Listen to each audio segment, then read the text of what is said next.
ബൃഹദാരണ്യം ഒന്നാമത്തെ നാലാം ഭാഷ്യം.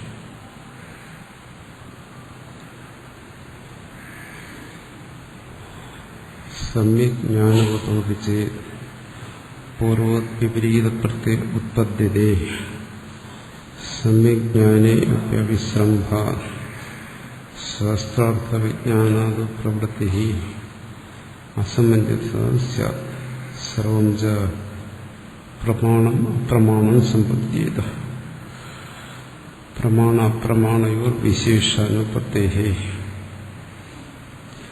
ഏതേന സമ്യജ്ഞാനാനന്തരമേവ ശരീരപദാഭാവഃ കസ്മാദിത്യേതത് പരിഹൃതം.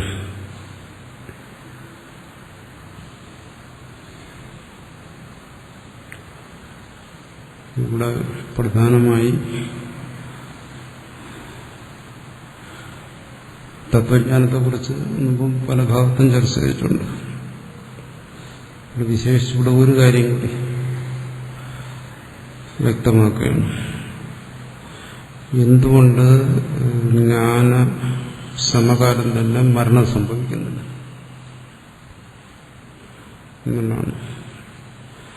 സമ്യജ്ഞാനാനന്തരമേയോ ജ്ഞാനം സംഭവിച്ചാൽ ഉടൻ ശരീരപാതം മരണം സംഭവിക്കണം. കാരണം ഈ ജ്ഞാനത്തെക്കുറിച്ച് പറയുന്നതനുസരിച്ച് അത് സംഭവിക്കേണ്ടതാണ്.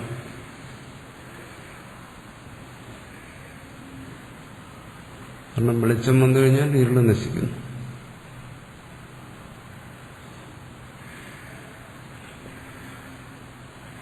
ഇരുള് നശിച്ചു കഴിഞ്ഞാൽ ആ ഇരുളിലുണ്ടായിരുന്ന ഭൂതം, പ്രേതം, പിശാചുക്കളെല്ലാം പോയി. വെളിച്ചത്തിൽ പിന്നെ അതൊന്നുമില്ല. അതുപോലെ ഈ ജഗത് അനുഭവത്തിന് കാരണം അജ്ഞാനമെന്ന് പറയും. അപ്പൊ തത്വജ്ഞാനം കൊണ്ട് അജ്ഞാനം നശിച്ചു. അജ്ഞാനം നശിച്ചു കഴിഞ്ഞാൽ അജ്ഞാനകാര്യമായ സർവ്വതും പോകണം. പക്ഷെ ശരീരപാതം അത് സംഭവിക്കുന്നില്ല. അതിന് സമാധാനമായിട്ടാണ് ഇവിടെ ഇപ്പോൾ വിശദീകരിച്ചത്. പക്ഷെ സാധാരണഗതിയിൽ ഇത് ഒരു ഭ്രാന്തിയാണെന്നെല്ലാം പറഞ്ഞു കഴിഞ്ഞാൽ ആ ഭ്രാന്തി മാറി യഥാർത്ഥമായ അനുഭവം വരുമ്പോൾ പിന്നെ ആ ഭ്രാന്തിയുടെ ചിഹ്നങ്ങളൊന്നും കാണത്തില്ല. രജ്ജുജ്ഞാനം ഉണ്ടായിക്കഴിഞ്ഞാൽ പിന്നെ സർപ്പപ്രതീതിയില്ല. രണ്ടും കൂടി ഒരുമിച്ചിരിക്കത്തില്ലല്ലോ. രജ്ജുവിന്റെ ജ്ഞാനവും സർപ്പത്തിന്റെ പ്രതീതി.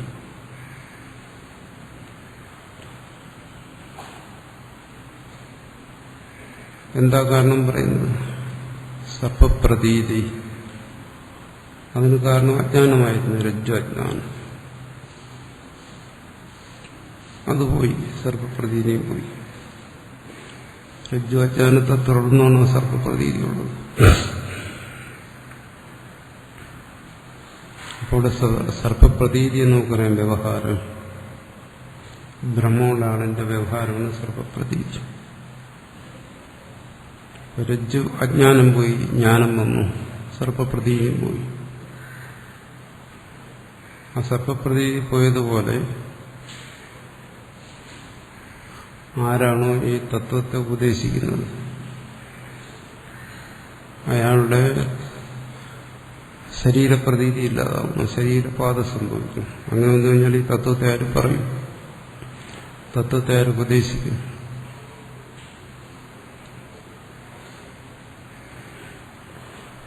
പക്ഷെ തത്വത്തെ ഉപദേശിക്കുന്നുണ്ട്, പറയുന്നുണ്ട്. അജ്ഞനായ ശിഷ്യനെ അത് മനസ്സിലാക്കാൻ ശ്രമിക്കുന്നുണ്ട്. അപ്പോൾ അജ്ഞാനനാശത്തിന് ശേഷവും പ്രപഞ്ചപ്രതീതിയുണ്ട്. എത്ര കാലം വരെ? എന്നേക്ക്? ഇന്ന് ശരീരപാദം വരെ.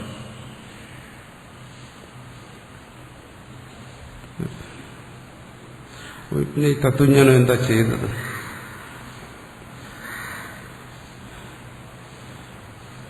തത്വജ്ഞാനത്തിന്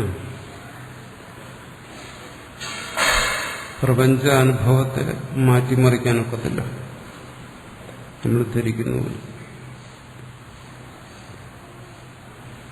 കാരണം ജീവന് പ്രപഞ്ചാനുഭവം എങ്ങനെ ഉണ്ടാകുന്നു? ഇന്ദ്രിയങ്ങളിലൂടെ ഉണ്ടാകുന്നു, മനസ്സിന്റെ സഹായത്തോടുകൂടി. അപ്പൊ ഇന്ദ്രിയങ്ങൾക്ക് വിഷയങ്ങളെ ഗ്രഹിക്കുന്നതിനൊരു ഒരു സ്വഭാവമുണ്ട്, ഒരു രീതി ഉണ്ട്, ഒരിക്കലും മാറ്റം വരാത്ത അതിന്റെ സ്വഭാവം. കണ്ണ് രൂപത്തെ ഗ്രഹിക്കുന്നു, ശ്രവണേന്ദ്രിയ ശബ്ദത്തെ ഗ്രഹിക്കുന്നു. ഇത് ഇന്ദ്രിയത്തിന്റെ സ്വഭാവമാണ്, ഇതിനെ മാറ്റാൻ പറ്റത്തില്ല. ഇന്ദ്രിയങ്ങൾ പ്രവർത്തിക്കുന്നിടത്തോളം കാലം കണ്ണ് രൂപത്തെ ഗ്രഹിക്കും, ശ്രവണേന്ദ്രിയം ശബ്ദത്തെ ഗ്രഹിക്കും, ഘ്രാണേന്ദ്രിയം ഗന്ധത്തെ ഗ്രഹിക്കും.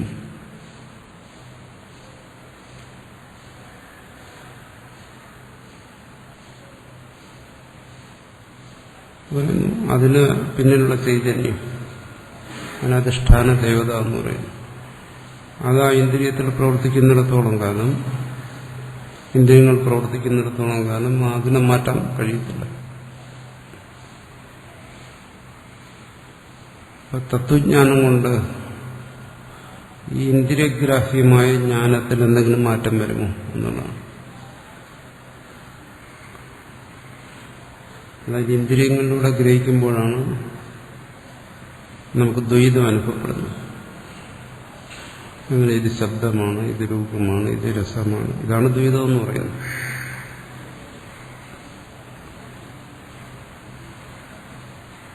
എന്തുകൊണ്ടതങ്ങനെ അനുഭവപ്പെടുന്നത്? ഇന്ദ്രിയത്തിന്റെ സ്വഭാവം അങ്ങനെ ആയതുകൊണ്ടാണ്. ഓരോ ഇന്ദ്രിയങ്ങളും അതാതിന്റെ വിഷയങ്ങളെ ഗ്രഹിക്കും. ഇത് ചക്ഷുന്ദ്രിയം വിചാരിക്കുകയാണ്, ഞാൻ ശ്രവണേന്ദ്രിയത്തിന്റെ വിഷയത്തെ കൂടെ ഗ്രഹിക്കാം എന്ന് വിചാരിച്ചാലും നടക്കത്തില്ല. കാരണം അത് ഇന്ദ്രിയ സ്വഭാവമാണ്. ഓരോ ഇന്ദ്രിയങ്ങളും അതാത് വിഷയങ്ങളെ വെവ്വേറെ ഗ്രഹിച്ചുകൊണ്ടിരിക്കുകയാണെങ്കിൽ ഒരിക്കലും ഈ ഇന്ദ്രിയങ്ങൾക്കെല്ലാം കൂടെ ചേർന്ന് ഈ ഭേദങ്ങളെല്ലാം നേരിട്ട് ഒരു ജ്ഞാനത്തെ ഉണ്ടാക്കാൻ ഒക്കത്തില്ല. കാരണം പ്രപഞ്ചത്തെ ഇന്ദ്രിയത്തിലൂടെ ഗ്രഹിക്കാൻ പറ്റും.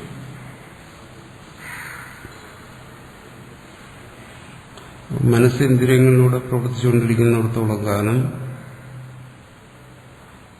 ഇന്ദ്രിയങ്ങൾ പ്രവർത്തിക്കുന്നിടത്തോളം കാലം ഈ ഭേദജ്ഞാനം ഇന്ദ്രിയങ്ങൾ ഇങ്ങനെ തന്നെ ഗ്രഹിക്കും. അത് തത്വജ്ഞാനിയായാലും ശരി അജ്ഞനായാലും ശരി ഇന്ദ്രിയത്തിന്റെ സ്വഭാവത്തിന് മാറ്റം വരത്തില്ല. ഇന്ദ്രിയങ്ങളെല്ലാം അടുത്തതുപോലെ. നമ്മൾ അദ്വൈതജ്ഞാനം എന്ന് പറയുമ്പോൾ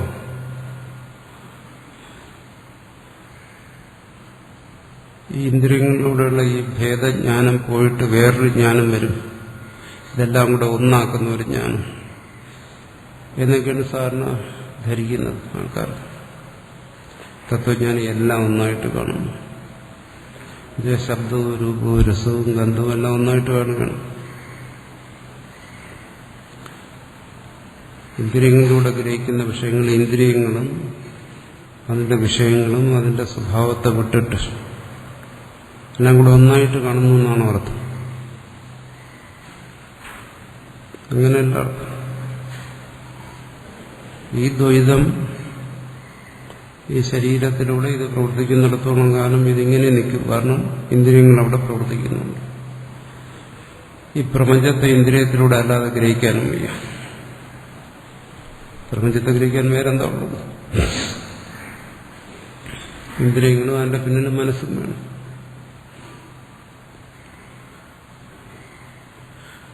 ഈ ദ്വൈത പ്രതീതി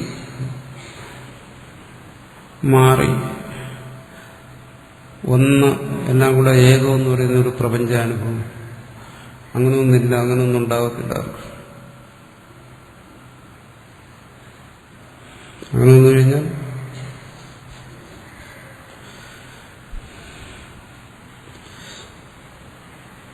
പിന്നീട് ഒന്നും സംഭവിക്കത്തില്ല. അസംഭവമായ കാര്യമാണ്. ഒരു വസ്തുവിന്റെ സ്വഭാവത്തെ മാറ്റുക, അതിന് ജ്ഞാനത്തിന് കഴിയില്ല. മുമ്പ് പലതവണ പറഞ്ഞിട്ടുണ്ട്. ഇത് ക്രിയയല്ല. ക്രിയയ്ക്ക് അത് സംബന്ധിക്കും ചെയ്യാൻ പറ്റും. വസ്തുക്കളുടെ സ്വഭാവത്തെ മാറ്റാം. ദഹനം ഒരു ക്രിയയാണ്. ദഹിപ്പിച്ചൊരു വസ്തുവിനെ വേറെ ഒന്നാക്കി മാറ്റുന്നു, പരിണമിപ്പിക്കുന്നു. വസ്തുവിൽ പ്രവർത്തിച്ച് അതിന് പലതും ചെയ്യാൻ പറ്റും. വെളിച്ചത്തിന് ഇവിടെ ഉണ്ടായിരുന്ന ഇരുളിനെ മാറ്റി ഈ അക്ഷരത്തെ നമുക്ക് പ്രകാശിപ്പിക്കാൻ പറ്റും. ഇതിലൊന്ന് കൂട്ടാനോ കുറയ്ക്കാനോ, ഒരക്ഷരം കൂട്ടിച്ചേർക്കാനോ ഇനി വേറൊന്ന് കുറയ്ക്കാതെ വെളിച്ചത്തിന് കഴിയില്ല. അതുപോലെ ഇന്ദ്രിയങ്ങളിലൂടെ വിഷയങ്ങളെ ഗ്രഹിക്കുക, ഈ ദ്വൈത പ്രതീതി ഉണ്ടാകുക എന്ന് പറയുന്നത് ജഗത്തിന്റെ സ്വഭാവമാണ്. ഈ സ്വഭാവത്തിനെ മാറ്റിമറിക്കാൻ തത്വജ്ഞാനത്തിനോ അല്ലെങ്കിൽ വേറൊരു ജ്ഞാനത്തിനോ ഒരു ജ്ഞാനത്തിന് സാധ്യമല്ല. ഇത് പ്രവർത്തിച്ചുകൊണ്ടിരിക്കുമ്പോൾ പിന്നെ ഈ ഒരു അനുഭവം ഉണ്ടാകാതിരിക്കുക, ഇന്ദ്രിയങ്ങളും മനസ്സും ഒന്നും പ്രവർത്തിക്കാതിരിക്കുക. അതിന് സമാധിയോ സുഷുപ്തിയോ എവിടെയെങ്കിലും പോകേണ്ടി വരും. വ്യവഹാരത്തിൽ ഈ ദ്വൈതപ്രതീതി ഇതിന് മാറ്റം ഉണ്ടാകുന്നില്ല. തത്വജ്ഞാനിക്കും അജ്ഞാനിക്കും ഒരുപോലെ. ഇനി അജ്ഞാനം നശിച്ചു, അതുകൊണ്ട് തത്വജ്ഞാനിക്ക് പ്രപഞ്ചത്തെ സംബന്ധിച്ച് ഒരു ഏകത്വജ്ഞാനം ഉണ്ടാകുന്നു. എന്നുവെച്ചാൽ രൂപരസ ഗന്ധസ്പർശ ജ്ഞാനങ്ങളെല്ലാം പോയിട്ട് അവിടെ എന്തോ പുതിയൊരു ജ്ഞാനം. ആ ജ്ഞാനം രൂപത്തെ രൂപമായി ഗ്രഹിക്കത്തില്ല, രസത്തെ രസമായി ഗ്രഹിക്കില്ല, ഗന്ധത്തെ ഗന്ധമായി ഗ്രഹിക്കില്ല എന്നും പറയാൻ പറ്റില്ല. കാരണം എന്തുകൊണ്ട്? തത്വജ്ഞാനി ഇന്ദ്രിയങ്ങളിലൂടെ ഗ്രഹിക്കുന്നു. അപ്പൊ ഇന്ദ്രിയങ്ങളുടെയും വസ്തുവിന്റെയും സ്വഭാവം അതനുസരിച്ച് മാത്രമേ ഗ്രഹിക്കാൻ പറ്റൂ. ഈ ദ്വൈതപ്രപഞ്ചം മറയാതിരിക്കുന്നിടത്തോളം കാലം ഈ ദ്വൈതപ്രപഞ്ചത്തിൽ നിന്ന് ഇന്ദ്രിയങ്ങളിലൂടെ ഉണ്ടാകുന്ന ഒരു അനുഭവം അത് ദ്വൈതം തന്നെയാണ്. അതിനാണ് നമ്മൾ വ്യവഹാരം എന്ന് പറയുന്നത്. അല്ലെങ്കിൽ അതിന് ഭേദവ്യവഹാരം എന്ന് പറയാം ദ്വൈതത്തിൽ.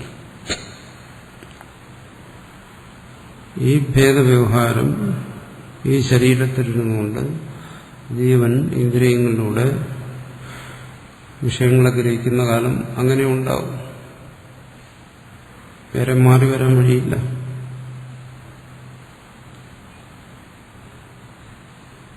ഈ ഭേദത്തെ നിരാകരിക്കുന്ന ഒരു ജ്ഞാനം ഇല്ല. അതാണ് പറയുന്നത് അഗ്നി ഉഷ്ണമായിട്ടും ജലം ശീതമായിട്ടും ഒക്കെ തന്നെയാണ് തത്വജ്ഞാനിക്കാൻ ഒക്കുന്നത്. കാരണം അത് ഇന്ദ്രിയങ്ങളുടെ സ്വഭാവമാണ്. പശ്വാദി വിശ്വവിശേഷ എന്ന് ഭാഷകാരൻ പറയും. അജ്ഞന്റെ അനുഭവം പോലെ തന്നെ. പശു എന്ന് വെച്ചാൽ മൃഗം എന്നുള്ള മാത്രം അർത്ഥത്തിലല്ല, അജ്ഞൻ എന്നുള്ള അർത്ഥത്തിൽ. അജ്ഞൻ എങ്ങനെയാണ് അനുഭവപ്പെടുന്നത് അതേപോലെ അനുഭവപ്പെടാൻ വഴിയുള്ളൂ. കാരണം ഇന്ദ്രിയങ്ങളും മനസ്സും വിഷയങ്ങളും എല്ലാം ചേർന്ന് പ്രവർത്തിക്കുകയാണ്. ഇതിനെല്ലാം സമീകരിക്കുന്നു. ഈ അനുഭവത്തെ, ഇതിന്റെ ഈ ഓരോ സ്വഭാവത്തെയും മാറ്റി ഒന്നാക്കുന്ന ഒരു ജ്ഞാനം, അത് ഇന്ദ്രിയങ്ങളിലൂടെ മനസ്സിലൂടെ പ്രപഞ്ചത്തെ ഗ്രഹിക്കുമ്പോൾ ആർക്കും ഉണ്ടാകത്തില്ല.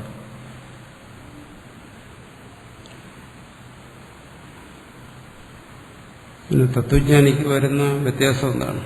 അങ്ങനെ ഉണ്ടാകണമെങ്കിൽ എന്ത് സംഭവിക്കും? അവിടെ ഇന്ദ്രിയങ്ങളും മനസ്സൊന്നും പ്രവർത്തിക്കത്തില്ല.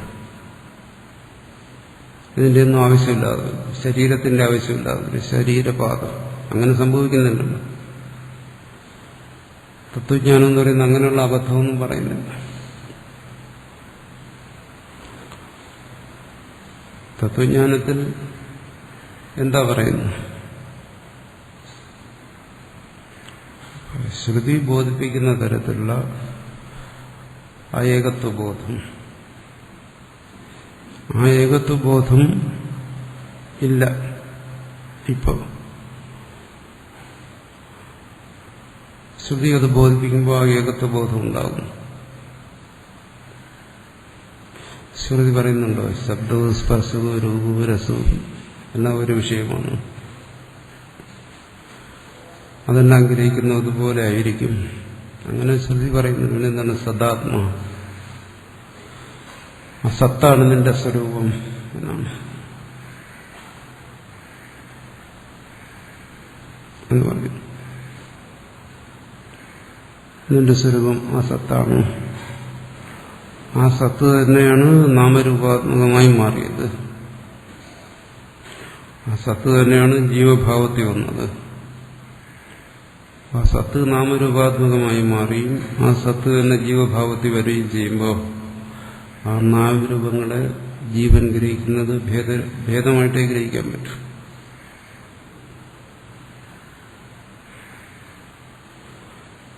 ആ ഭേദജ്ഞാനത്തെ നിഷേധിക്കാൻ പറ്റത്തില്ല. തത്വജ്ഞൻ എന്ത് ചെയ്യുന്നു? ഒരു സത്താണ്, സ്വസ്വരൂപം തന്നെയാണ് ഈ നാനാത്വത്തിൽ നിൽക്കുന്നതെന്ന് മനസ്സിലാക്കും. തത്വത്തെ ഗ്രഹിക്കുന്നു, അത്രയാണ്.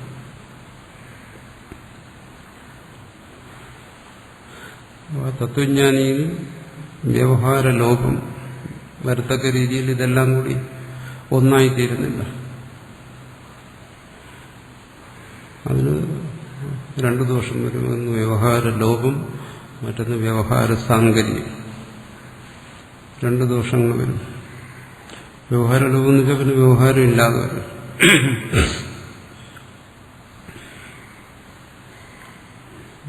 വാസ്തവത്തിൽ വ്യവഹാരമില്ലല്ലോ. അത് തത്വജ്ഞനായാലും അജ്ഞനായാലും അത് സമമാണ്. എന്തുകൊണ്ട്? ആത്മാവ് സർവവ്യവഹാര ശൂന്യമാണ്. ചിലപ്പോൾ ആത്മാവിന്റെ ആ സ്വരൂപസ്ഥിതിയെക്കുറിച്ച് പറയും, ചിലപ്പോൾ തത്വജ്ഞാനത്തിന്റെ നിലയെക്കുറിച്ച് പറയും, ചിലപ്പോൾ അജ്ഞന്റെ നിലയെക്കുറിച്ച് പറയും. മൂന്നും പറയും. ഈ വ്യവഹാരശൂന്യമായ അവസ്ഥ മൂന്ന് പേർക്ക് ഒരുപോലെയാണ്. തത്വജ്ഞാനിക്കും അജ്ഞനും ജ്ഞാനിക്കും എല്ലാം അത് സ്വരൂപത്തിൽ എല്ലാത്തിനും നിഷേധിച്ചിരിക്കുന്നു. അവിടെ നാമരൂപങ്ങളൊന്നുമില്ല. അതാണ് അവിടെ ജ്ഞാനിയില്ല, അജ്ഞാനിയില്ല. അതാ സ്വരൂപത്തെക്കുറിച്ച് പറയുന്നു. അപ്പോൾ അങ്ങനെ സ്വരൂപത്തെക്കുറിച്ച് എന്തൊക്കെ ബോധിപ്പിക്കുന്നു ശ്രുതി, അതിനെ ഗ്രഹിക്കുന്നയാളാണ് ജ്ഞാനി എന്ന് പറയുന്നത്. അത് ഗ്രഹിക്കാത്തവൻ അജ്ഞാനി.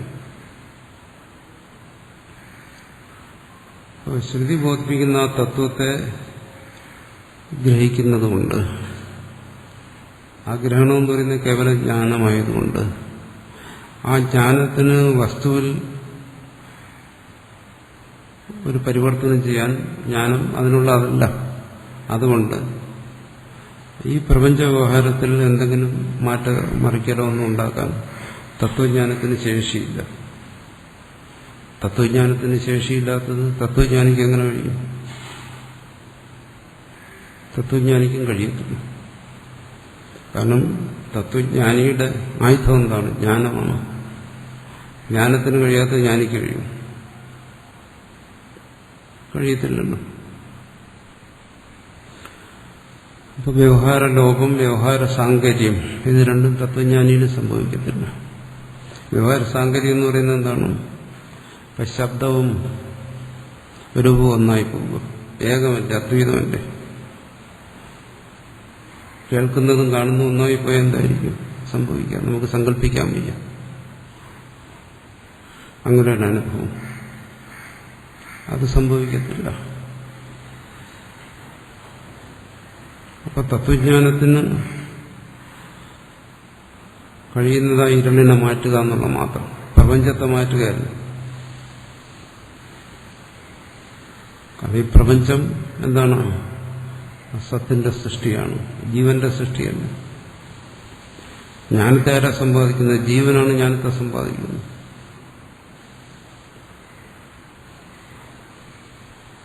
ഈ സത്തിന് ജ്ഞാനത്തിന്റെ ആവശ്യമുണ്ട്? ആവശ്യമില്ല. ജ്ഞാനിയിലും അജ്ഞാനിയിലും ഏകരൂപത്തിലിരിക്കുന്ന ആ സത്ത് ഏതാണോ ഈ സൃഷ്ടിസ്ഥിതി സംഹാരങ്ങളെല്ലാം ചെയ്യുന്നത്, അതിന് ജ്ഞാനത്തിന്റെ ആവശ്യമില്ല. ഈ ദ്വൈതത്തെ അനുഭവിച്ചു കൊണ്ടിരിക്കുന്നവനാണ് ജ്ഞാനത്തിന്റെ ആവശ്യം.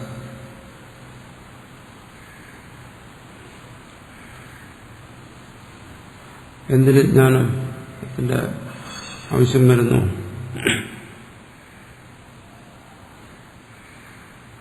അജ്ഞാനത്തെ നശിപ്പിക്കുന്നതിന്. അജ്ഞാനം എന്തുണ്ടാക്കി? ദ്വൈത പ്രതീതി ഉണ്ടാക്കി. ആ ദ്വൈതപ്രതീതി എന്താണ് അവിടെ? ദ്വൈതപ്രതീതി എന്ന് പറയുന്നത് താനും പരനും വേറെയാണെന്നുള്ള പ്രതീതി. അതാണ് ദ്വൈതപ്രതീതി. താൻ വേറെ, സത്ത് വേറെ. ഇതാണ് ദ്വൈതപ്രതീതി.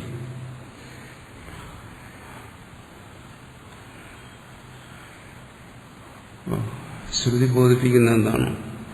ശബ്ദവും സ്പർശവും രൂപവും രസവും ഗന്ധവും ഒന്നാണ് എന്നെ ബോധിപ്പിക്കുന്നു. പിന്നെ എന്താണ്? ആ സത്തും നീയും ഒന്നാണ്. അപ്പൊ എവിടെയാ ദ്വൈതം ഉള്ളത്? അവിടെയാണ് ദ്വൈതമുള്ളത്. ഭേദജ്ഞാനമുള്ള അവിടെയാണ്. തന്നെ അറിയുന്നുണ്ട്. കാരണം എന്തുകൊണ്ട്? താൻ സ്വയം പ്രകാശിക്കുന്ന അപരോക്ഷ സ്വരൂപമാണ്. അപ്പൊ തന്നെ അറിയാതിരിക്കാൻ ഒക്കത്തില്ല. പക്ഷെ താനാ സത്താണ് എന്നറിയുന്നില്ല. അറിവ് സഹായിക്കുന്ന എന്തിനായിരിക്കും? താനും പരനും തമ്മിലുള്ള ഭേദത്തെ നിഷേധിക്കും. അത് നിഷേധിച്ചു കഴിഞ്ഞാൽ അതിന്റെ ജോലി കഴിഞ്ഞു. ജ്ഞാനത്തിന്റെ ജോലി അവിടെ കഴിഞ്ഞു. ഏകമായ സത്താണ് എന്ന് മനസ്സിലാക്കുന്നു. ആ സത്ത് തന്നെയാണ് സർവാധാരമായിരിക്കുന്നത്. താൻ അജ്ഞനായിരുന്നാലും ശരി, ജ്ഞാനിയായിരുന്നാലും ശരി, ആ സത്ത് തന്നെയാണ് സർവാധാരമായിരിക്കുന്നത്. പക്ഷെ ജ്ഞാനം വന്നിട്ട് ശബ്ദവും രൂപവും രസവും ഒന്നാണെന്ന് പറഞ്ഞു. ഇല്ലല്ലോ, അങ്ങനൊരു ജ്ഞാനം ബോധിപ്പിക്കുന്നില്ല. ആണ് പറയുന്നത് ജീവപര ഏകത്വത്തെ ബോധിപ്പിക്കുന്നു എന്ന് പറയുന്നു. ആ ഏകത്വം സർവാധാരമാണ്. അതുകൊണ്ട് പറയുന്നു സർവം ഖണ്ഡിതം, സർവം ആ സത്താണ് എന്ന് പറയുന്നു.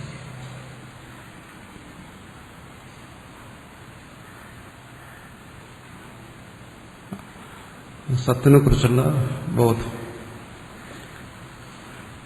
പക്ഷെ ആ സത്തിൽ പ്രതീതമാകുന്ന നാമരൂപാദികൾ, ഈ നാമരൂപാദികളെ ഈ ഏകത്വബോധം കൊണ്ടല്ല ഗ്രഹിക്കുന്നത്. നാമരൂപാദികൾ ഗ്രഹിക്കുന്ന ഇന്ദ്രിയങ്ങളിലൂടെ. ഏകത്വബോധം കൊണ്ട് നാമരൂപാദികളെ ഗ്രഹിക്കാൻ പറ്റില്ല. ഏകത്വബോധം കൊണ്ടെന്താണ് ഗ്രഹിക്കുന്ന ആ സത്തിനെ, അല്ലെങ്കിൽ സത്തിലുണ്ടായിരുന്ന ഭേദത്തെ ഏകത്വബോധം നിവർത്തിക്കുന്നു എന്നും പറയാം. പക്ഷെ നാമരൂപാദികളെ ഏകത്വബോധം കൊണ്ട് ഗ്രഹിക്കാൻ പറ്റില്ല. അത് ഇന്ദ്രിയങ്ങൾ കൊണ്ട് അതിനെ ഗ്രഹിച്ചുകൊണ്ടിരിക്കും. ഏതുവരെ? ഈ ശരീരപാദം വരെ ഇന്ദ്രിയങ്ങൾ ഈ ഭേദത്തെ ഗ്രഹിച്ചുകൊണ്ടേയിരിക്കും. അല്ല, ഇന്ദ്രിയങ്ങൾ ഈ ഭേദത്തെ ഗ്രഹിക്കുന്നില്ല, ശബ്ദസ്പർശ രൂപരസഗന്ധങ്ങളെ ഗ്രഹിക്കുന്നില്ല എന്ന് വെച്ചു കഴിഞ്ഞാൽ ഒരാളങ്ങനെ പറയുകയാണ്. അപ്പൊ തത്വജ്ഞാനം ആരെങ്കിലും ഒരാൾ പറയണമല്ലോ. ഒരാൾ പറയുന്നത് തത്വജ്ഞാനമാണ്, ഞാനിപ്പോ ഒരു എനിക്ക് തത്വജ്ഞാനമുണ്ട്, ജീവാത്മ പരമാത്മ ഏകത്വബോധം അതെനിക്കുണ്ട്, അപ്പൊ ഞാനിവിടെ ഒരു തരത്തിലുള്ള ഭേദത്തെയും ഗ്രഹിക്കുന്നില്ല എന്ന് പറയുകയാണെങ്കിൽ അവിടെ വ്യാഘാത ദോഷം വരും. പറയുന്നവനൊന്നുകിൽ സമനിലയില്ലാതെ പറയുകയായിരിക്കും, പരസ്പര വിരുദ്ധമായി പറയുകയായിരിക്കും. എന്തുകൊണ്ട്? അങ്ങനെ പറയണമെങ്കിൽ ഈ ഭേദത്തെ ആശ്രയിച്ചാലേ പറ്റൂ. വ്യവഹാരം ഭേദത്തെ ആശ്രയിച്ച് പറ്റും, എനിക്ക് വ്യവഹരിക്കാൻ പറ്റില്ല. വ്യവഹാരം എന്ന് പറയുന്നത് എന്താണ്? പറയുക, ചിന്തിക്കുക, പ്രവർത്തിക്കുക, 3 കാര്യങ്ങളാണ് മുഖ്യമായിട്ട്. ഇതിലേതെങ്കിലും ഒന്ന് നടക്കണമെങ്കിൽ ഈ ഭേദത്തെ ആശ്രയിച്ചേ പറ്റൂ. അപ്പൊ തത്വജ്ഞാനിയും ഈ ഭേദത്തെ, ഇന്ദ്രിയഗ്രാഹ്യമായ ഈ ഭേദത്തെ ആശ്രയിച്ചിട്ട് വ്യവഹാരം നടത്തുന്നു. അല്ലെങ്കിൽ തത്വജ്ഞാനം എന്ന് പറയുന്ന അസംബന്ധമായി. പറയുന്നവന് യുക്തിയില്ലാത്തവരും കേൾക്കുന്നവന് യുക്തിയില്ലാത്തവരും. ഇപ്പൊ വ്യവഹാരത്തെ അംഗീകരിക്കേണ്ടി വരും. അപ്പൊ തത്വജ്ഞാനിക്ക് ശരീരപാതം സംഭവിക്കുന്നില്ല എന്ന് വെച്ചാൽ തത്വജ്ഞാനിയിൽ വ്യവഹാരം തുടരുന്നു. വ്യവഹാരം ഭേദത്തെ ആശ്രയിച്ചേ പറ്റൂ. ഇപ്പൊ ഭേദത്തെ ആശ്രയിച്ചുള്ള വ്യവഹാരം തത്വജ്ഞാനി തുടരുന്നു. അതില്ലാന്ന് പറഞ്ഞാൽ വ്യാഘാത ദോഷം വരും. തത്വജ്ഞാനി പറയുന്നത് അസംബന്ധവും. അസംബന്ധമായ ഒരു കാര്യത്തെ ആരെങ്കിലും സ്വീകരിക്കും. അത് ശിഷ്യന് സ്വീകരിക്കാൻ, ജിജ്ഞാസുവിന് സ്വീകരിക്കാൻ പറ്റില്ലല്ലോ. അസംബന്ധം എന്ന് പറഞ്ഞാൽ അങ്ങനെ തത്വജ്ഞാനി പറയുന്നു ഇവിടെ ഏകമായ സത്ത് മാത്രമേ ഉള്ളൂ, സമ്മതിച്ചു. രണ്ടാമതൊന്നുമില്ല, സമ്മതിച്ചു. ഏകമേവ അദ്വിതീയം ബ്രഹ്മം, അത് അംഗീകരിച്ചു.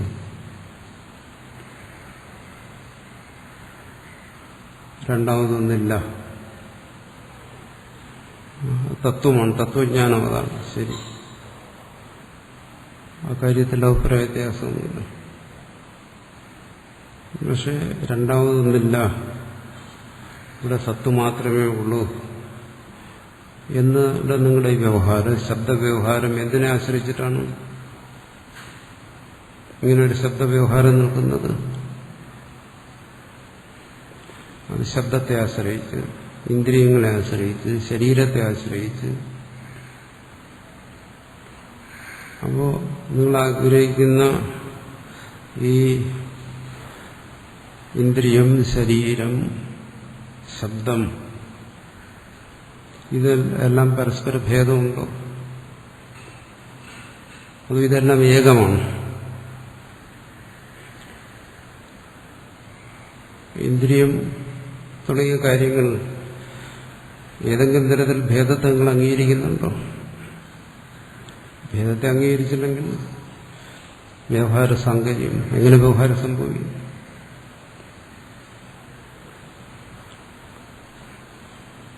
അപ്പൊ തത്വത്തിൽ ഇതൊന്നാണെങ്കിലും വ്യവഹാരത്തിൽ ഭേദത്തെ സ്വീകരിക്കേണ്ടി വരും. ഇതിന് പറയുന്ന അസംബന്ധമായിപ്പോകും. ഏതുപോലെ എനിക്ക് നാക്കില്ല എന്ന് പറയുന്നു. ഒരാളൊരു വലിയ തത്വം പറയണമെന്നാണ്, എനിക്ക് നാക്കില്ല. എന്തുകൊണ്ട്? ഞാൻ ബ്രഹ്മമാണ്. ബ്രഹ്മത്തിന് നാക്കില്ല എന്ന് പറഞ്ഞാൽ എന്താ മനസ്സിലാക്കേണ്ടത്? ബ്രഹ്മത്തിന് നാക്കില്ല, പക്ഷെ പറയുന്നത് നാക്കുകൊണ്ടാണ്. ഇങ്ങനെയല്ലേ മനസ്സിലാക്കാൻ പറ്റും. വ്യാഘാത ദോഷം വരാതിരിക്കണം. അല്ല നാക്കിന്റെ ശൂന്യത ആണ് പറയുന്നതെങ്കിൽ അത് പറയാൻ പറ്റത്തില്ല. വ്യവഹരിക്കുന്നിടത്തോളം വ്യവഹാരത്തിലെ ഭേദത്തെ അംഗീകരിച്ചേ പറ്റൂ. തത്വം അത് ശരിയാണ്. തത്വത്തിൽ കാണുന്നവനെ സംബന്ധിച്ചിടത്തോളം ജലം മാത്രമേ ഉള്ളൂ തത്വത്തിൽ. പക്ഷെ അവിടുത്തെ വ്യവഹാരത്തിലുള്ള തിരയും അലയും ഗുണയും എല്ലാം ഉണ്ട്. അതുകൊണ്ടല്ലേ പറയേണ്ടി വരുന്ന എന്താണോ അതിലെല്ലാം ഉള്ളത് ജലമാണ്. അതല്ലെങ്കിൽ അത് പറയേണ്ട ആവശ്യമില്ല. നാമരൂപാത്മകമായിരിക്കുന്ന സർവ്വത്തിനും ആധാരമായിരിക്കുന്നത് സത്താണ് എന്ന് പറയേണ്ടി വരുന്ന എന്തുകൊണ്ട്? നാമരൂപാത്മകമായ പ്രതീതിയുള്ളതുകൊണ്ട്. അപ്പോ ഈ അദ്വൈതം എന്ന് പറയുന്ന ഒരു അസംബന്ധം വ്യാഘാതമാകാതിരിക്കണമെങ്കിൽ ഈ ഇന്ദ്രിയഗ്രാഹ്യമായ ദ്വൈതപ്രതീതി അംഗീകരിച്ചേ പറ്റൂ. അതെങ്ങനെയാണോ ജലത്തിൽ ജലം എന്ന് പറയുന്ന തത്വത്തിന് ഭംഗം വരാതെ തിരയും കുമിളയും എല്ലാം നിലനിൽക്കുന്നത്, രണ്ടിനെ അംഗീകരിക്കേണ്ടി വരും. തത്വത്തിൽ ജലത്തെ അംഗീകരിക്കണം. പ്രതീതി എന്നുള്ള നിലയ്ക്ക് തിരയും കുമിളയും എല്ലാം അംഗീകരിക്കണം. എന്നാലേ നമുക്ക് പറയാൻ കഴിയും എന്താണ് തിരയും കുമിളയും എല്ലാം ജലമാണ്. ഇല്ലെങ്കിൽ അങ്ങനെ ഒരു വ്യവഹാരം ഉണ്ടാകത്തില്ല. അതുപോലെ ഇവിടെ എന്ത് ചെയ്യുന്നു? പ്രതീതി ഭേദത്തെ അംഗീകരിക്കേണ്ടി വരും. അല്ലെങ്കിൽ എനിക്ക് നാക്കില്ല എന്ന് പറഞ്ഞ പോലെയാവും. അപ്പൊ തത്വജ്ഞാനി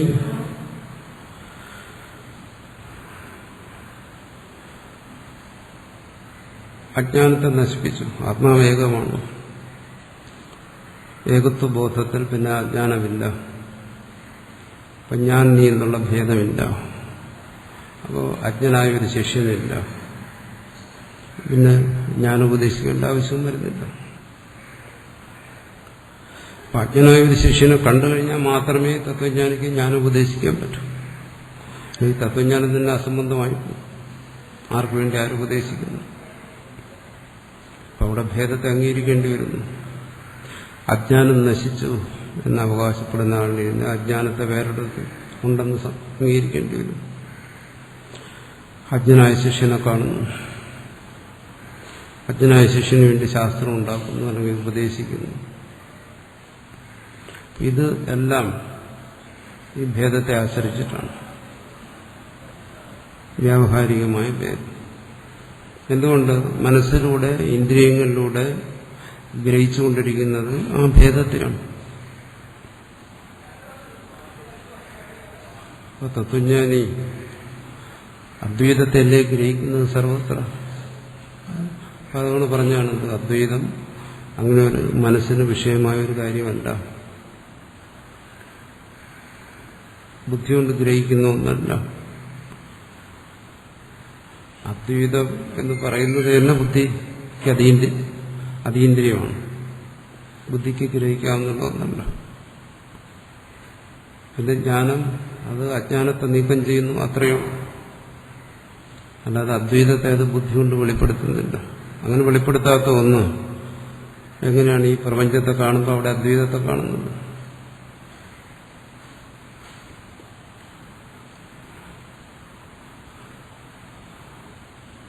അങ്ങനെ പറയുന്നത് കേട്ടാൽ തോന്നുന്നു എന്താണ്? ജ്ഞാനി സ്വന്തം ബുദ്ധി കൊണ്ട് അദ്വൈതത്തെ ഗ്രഹിക്കുന്നു. പിന്നെ അതിന് അപ്രമേയമെന്ന് പറയാൻ കഴിയത്തില്ല. അല്ലെങ്കിൽ ജ്ഞാനി കണ്ണു തുറന്നോ കാണുന്നത് ശബ്ദവും സ്പർശവും രൂപവും രസവും ഗന്ധവുമൊന്നുമല്ല, അദ്വൈതത്തെയാണ്. അത് കണ്ണുകൊണ്ട് കാണുന്ന ഒരു വസ്തുവല്ല അദ്വൈതം. ചെവി കൊണ്ട് കേൾക്കുന്നതല്ല. കണ്ണും ചെവിയൊക്കെ എന്തിനു വേണ്ടിയിട്ടാണ്? ശബ്ദസ്പർശ രൂപ രസഗന്ധങ്ങളെ ഗ്രഹിക്കാൻ വേണ്ടിയിട്ടാണ്, അല്ലാതെ ബ്രഹ്മത്തെ ഗ്രഹിക്കാൻ വേണ്ടിയിട്ടല്ല. അപ്പൊ ജ്ഞാനിയെല്ലാം ബ്രഹ്മമായി കാണുന്നു, ജ്ഞാനിയെല്ലാം ബ്രഹ്മമായി കേൾക്കുന്നു എന്നൊക്കെ പറയുന്നത് അർത്ഥവാദമാണ്. അതിന്റെ താല്പര്യം വേറെയാണ്. തത്വജ്ഞാനത്തെ സ്തുതിച്ചു പറയുകയാണ്. എന്താണ് ഇതിന്? ഈ ഭേദാനുഭവത്തിനെല്ലാം ആധാരം ഏകമാണ്. ഏകത്തിലാണ് ഈ ഭേദാനുഭവം നിലനിൽക്കുന്നത്. ഇപ്പൊ ശരീരവാദം ഉള്ളിടത്തോളം കാലം ഭേദാനുഭവത്തെ എങ്ങനെയാണ് ഒരജ്ഞന് ഭേദാനുഭവം ഉള്ളത്? എങ്ങനെയാണ് ഒരജ്ഞന ഇന്ദ്രിയങ്ങളിലൂടെ ശബ്ദസ്പർശരൂപരസങ്ങളെ ഗ്രഹിച്ചുകൊണ്ടിരിക്കുന്നത്? അത് തന്നെ ജ്ഞാനിക്കും ഗ്രഹിക്കേണ്ടി വരും. തത്വജ്ഞാനി അങ്ങനെയാ സാധാരണ ഇരിക്കുന്നു. കാണുമ്പോൾ ബ്രഹ്മത്തെയാണ് കാണുന്നത്. സാധാരണ പറയുന്നതാണ്. എന്താ? കണ്ണുകൊണ്ട് കാണുന്ന ഒന്നാണ് ബ്രഹ്മം. ആരുടെയും കണ്ണുകൊണ്ട് കാണുന്നതല്ലല്ലോ. അങ്ങനെയാണെങ്കിൽ ബ്രഹ്മത്തെ എന്തിനാ അപ്രമേയം എന്ന് പറയുന്നു? കണ്ണ് തുറന്ന കണ്ണ് രൂപത്തെ കാണാനുള്ളത്. അത് തത്വജ്ഞാനിയുടെ കണ്ണായാലും അജ്ഞന്റെ കണ്ടായാലും അതിനെ കാണുന്നത് വസ്തു സ്വഭാവമാണ്. ജ്ഞാനത്തിന് അതിനെ മാറ്റാൻ പറ്റത്തില്ല. ചെവി ശബ്ദത്തെ കേൾക്കാനുള്ളതാണ്. തത്വജ്ഞാനിയുടെ ചെവി മറ്റൊന്നും കേൾക്കത്തില്ല. ബ്രഹ്മത്തെ കേൾക്കുന്നു എന്ന് പറഞ്ഞാൽ അത് അസംബന്ധം. എന്തുകൊണ്ട്? അങ്ങനെയാണെങ്കിൽ ബ്രഹ്മം യഥോ വാച്ചോ എന്ന് വർത്തന്തേ അപ്രാപ്യ മനസ്സാ സഹ എന്ന് പറഞ്ഞതിന് വിരുദ്ധം വരും. അതുകൊണ്ട് തത്വജ്ഞാനത്തിന് അങ്ങനെ ഈ പ്രപഞ്ച വ്യവഹാരത്തിൽ എന്തെങ്കിലും ഒരു മാറ്റം വരുത്താം. ഇന്ദ്രിയഗ്രാഹ്യമായിരിക്കുന്ന ഈ പ്രപഞ്ച വ്യവഹാരത്തിൽ ഒരു മാറ്റവും വരുത്താൻ പറ്റുന്നില്ല. പിന്നെ എന്ത് ചെയ്യുന്നു? ആ തത്വജ്ഞാനി തന്നെ സംബന്ധിച്ചുള്ള സ്വസ്വരൂപത്തെ സംബന്ധിച്ചുള്ള അജ്ഞാനം മാറ്റി.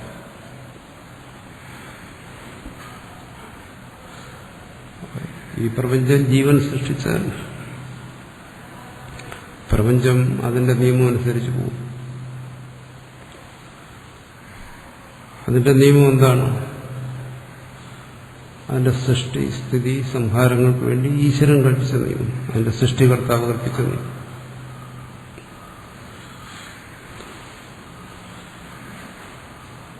മനസ്സാപ്യചിന്തിരചരാരൂപസ്യ.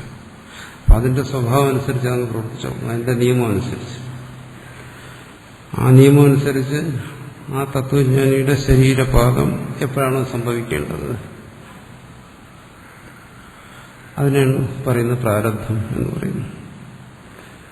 അതുവരെ അത് തുടർന്നുകൊണ്ടിരിക്കും.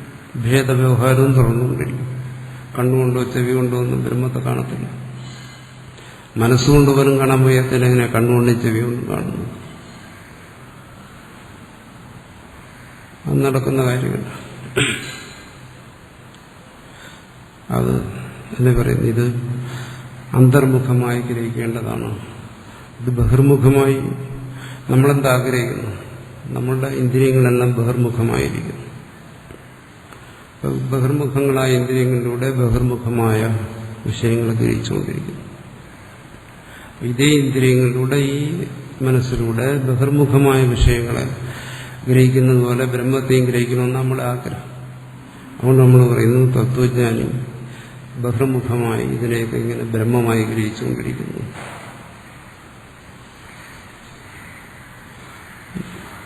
അതിന് ഉള്ള പ്രാപ്തി ഈ മനസ്സിനും ഇന്ദ്രിയങ്ങൾക്കൊന്നുമില്ല. ബഹിർമുഖമായി. പിന്നെ എങ്ങനെ അതിനെ ഗ്രഹിക്കുന്നു? അന്തർമുഖമായി. അത് എന്തുകൊണ്ട് ഗ്രഹിക്കുന്നു? ശ്രുതി എങ്ങനെ ബോധിപ്പിക്കുന്നു? അല്ലെങ്കിൽ ഗുരു ബോധിപ്പിക്കുന്നു. തത്വമസി. ആ ബോധം ഇത്തരത്തിലുള്ള ഭ്രാന്തികളെയാണ് ഇല്ലാതാക്കുന്നത്. ഇത്തരത്തിലുള്ള വിപരീത ഭാവനകളെയാണ് അത് ഇല്ലാതാക്കുന്നത്.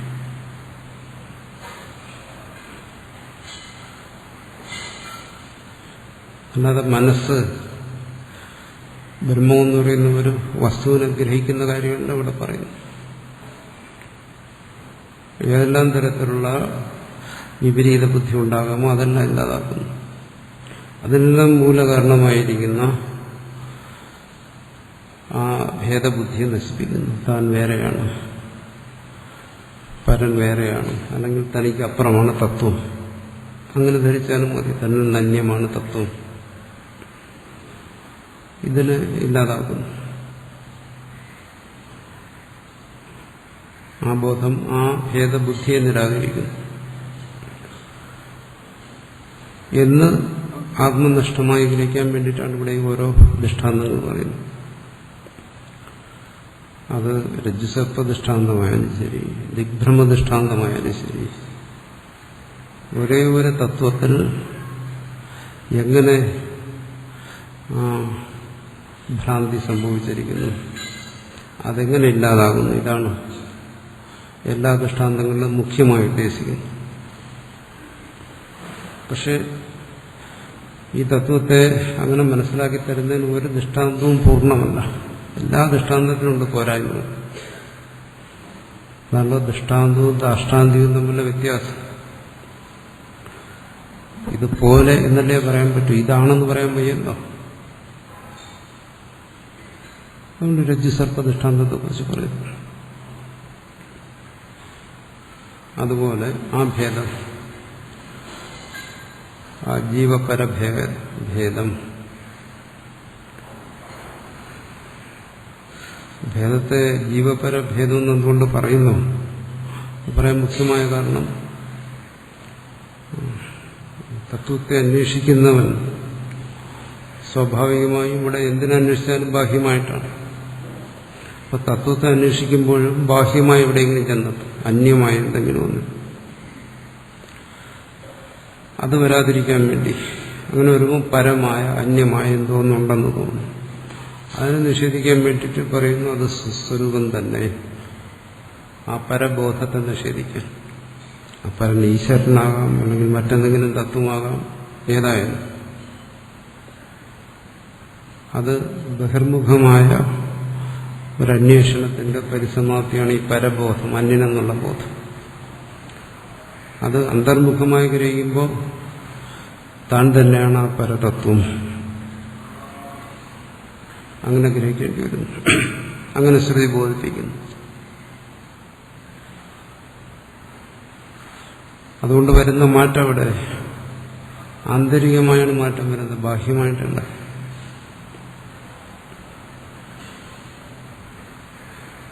എന്തുകൊണ്ട്? കാരണം ഈ ദ്വൈതത്തെ പറഞ്ഞു സ്വാശ്രയാദേവ, കഴിഞ്ഞ ദിവസം ചർച്ച ചെയ്തു. ഈ ദ്വൈതത്തെ ആശ്രയിച്ചിട്ടാണ് ഇതെല്ലാം, അദ്വൈതത്തെ ആശ്രയിച്ചിട്ടില്ല. ഗുരു, ശിഷ്യൻ, ഉപദേശം, സർവകാര്യങ്ങളും ഈ ദ്വൈതത്തെ ആശ്രയിച്ചിട്ടാണ്. അപ്പോൾ ഈ ദ്വൈതത്തെ ആശ്രയിച്ച് ഈ ബോധം ഉണ്ടാകുമ്പോൾ ബോധത്തിന് ഇതിൽ യാതൊരു മാറ്റവും വരുത്താൻ കഴിവില്ലാത്ത ഒന്നായിരുന്നു. അജ്ഞാനനാശമല്ലാതെ രണ്ടാമതൊരു കാര്യം അതിന് സാധ്യമല്ലാത്തതുകൊണ്ട് ബാക്കി ഈ ദ്വൈത പ്രതീതി ഇത് തുടരുന്നു. അപ്പോൾ രജ്ജുസർപ്പ ദൃഷ്ടാന്തം പോരാ. അവിടെ എന്താണ്? പ്രതീതിയെ ഇല്ലാതായിപ്പോയി.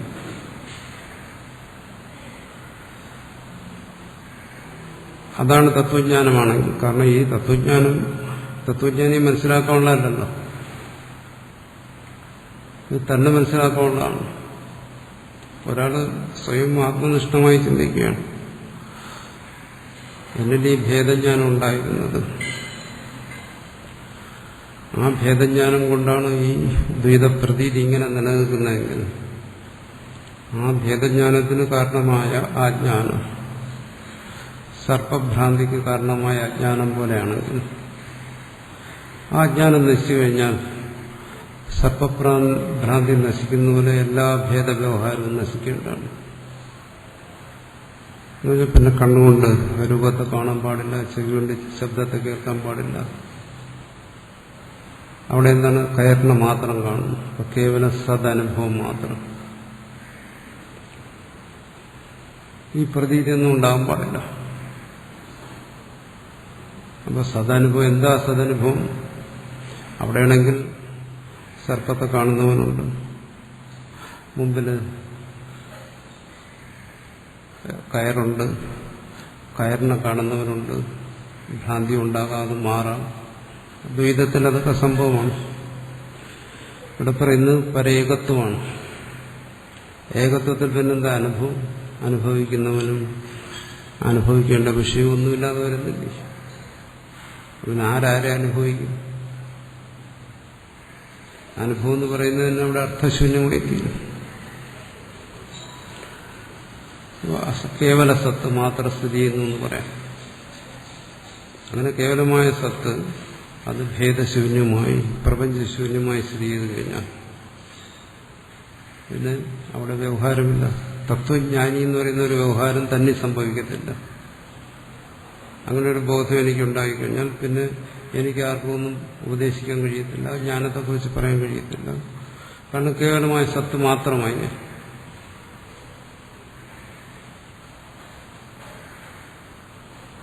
പക്ഷെ അങ്ങനെയല്ല കാണുന്നത്. ഒരുവൻ ആ ഏകത്വ ബോധത്തിൽ അയാളുടെ അജ്ഞാനം നശിക്കുക മാത്രമല്ല, അയാൾ പിന്നെ തത്വജ്ഞാനത്തെ ഉപദേശിക്കുകയും ചെയ്യും. തത്വജ്ഞാനം ഉപദേശിക്കുക മാത്രമല്ല, ഈ പ്രപഞ്ചത്തിൽ വ്യവഹരിക്കുകയും ചെയ്യുന്നു. ശബ്ദത്തെ ശബ്ദമായിട്ടും രൂപത്തെ രൂപമായി ഗ്രഹിക്കുകയും ചെയ്യുന്നു. അതെങ്ങനെ സംഭവിക്കും? ഭ്രാന്തി രജ്ജുസർപ്പ ഭ്രാന്തി പോലെയാണെങ്കിൽ ഇത് സംഭവിക്കത്തില്ലല്ലോ. ഈ വ്യവഹാരത്തെ സാധൂകരിക്കണം. അയാൾ സർവ ഇന്ദ്രിയങ്ങളിലൂടെയും ഏകമായ സത്തിനെ ഗ്രഹിക്കുന്നു എന്നെല്ലാം പറഞ്ഞു കഴിഞ്ഞാൽ സത്തിന്ദ്രിയഗ്രാഹ്യം എന്ന് പറയുന്ന ദോഷം വരും. വ്യവഹാര ലോകം, വ്യവഹാര സാങ്കര്യം, പല ദോഷങ്ങളും വരും. പക്ഷെ അജ്ഞനിൽ നിന്ന് യാതൊരു വ്യത്യാസമില്ല. തന്നെയാണ് തത്വജ്ഞാനി വ്യവഹരിക്കുന്നത്. അജ്ഞൻ ഗുരുവിനെ അന്വേഷിക്കുന്നു, തത്വജ്ഞാനി ശിഷ്യനെ അന്വേഷിക്കുന്നു. എന്താ വ്യത്യാസം? രണ്ടിടത്തും ജിജ്ഞാസയുണ്ട്. തത്വജ്ഞാനിക്ക് ഗുരുവിനെ കുറിച്ചുള്ള ജ്ഞാനം, അജ്ഞന് ഗുരുവിനുള്ള ജിജ്ഞാസ. തത്വജ്ഞാനിക്ക് എന്താണ്? ഈ വിദ്യയെ പകർന്നു കൊടുക്കണം, യോഗ്യനായ ശിഷ്യനെ എന്നുള്ള ജിജ്ഞാസ. പിന്നെ വ്യവഹാരങ്ങളാണ് അവിടെ. അപ്പം ബോധം എന്ത് മാറ്റവും വരുത്തിയത്? ഈ ദ്വൈത പ്രതീതിയെ, ദ്വൈതാനുഭവത്തെ ഇല്ലാതാക്കും. ശബ്ദരൂപരസഗന്ധ അനുഭവങ്ങളിൽ എന്തെങ്കിലും മാറ്റം വരുത്തിയോ? മാറ്റം വരുത്തിയാൽ ഈ ബോധം ഉണ്ടാകുന്നതിന് പിന്നെ ശിഷ്യപ്രതീതി അങ്ങനെയൊന്നും ഉണ്ടാകത്തില്ല. അജ്ഞന്റെ പ്രതീതി ഉണ്ടാകത്തില്ല. ഭേദപ്രതീതി ഉണ്ടാകത്തില്ല. അപ്പോൾ അവിടെ തത്വജ്ഞാന സമാധാനം പറയേണ്ടി വരും. അജ്ഞാനം അല്ലേ ഭേദപ്രതീതിക്ക് കാരണമെന്ന് പറഞ്ഞത്. ഇവിടെ അജ്ഞാനം നശിച്ചല്ലോ, പിന്നെ ആ ഭേദപ്രതീതിയും ഇല്ലാതാകേണ്ടതല്ലേ? ജഗത് അനുഭവത്തിനാണ് കാരണം അജ്ഞാനം എന്ന് പറയുന്നത്.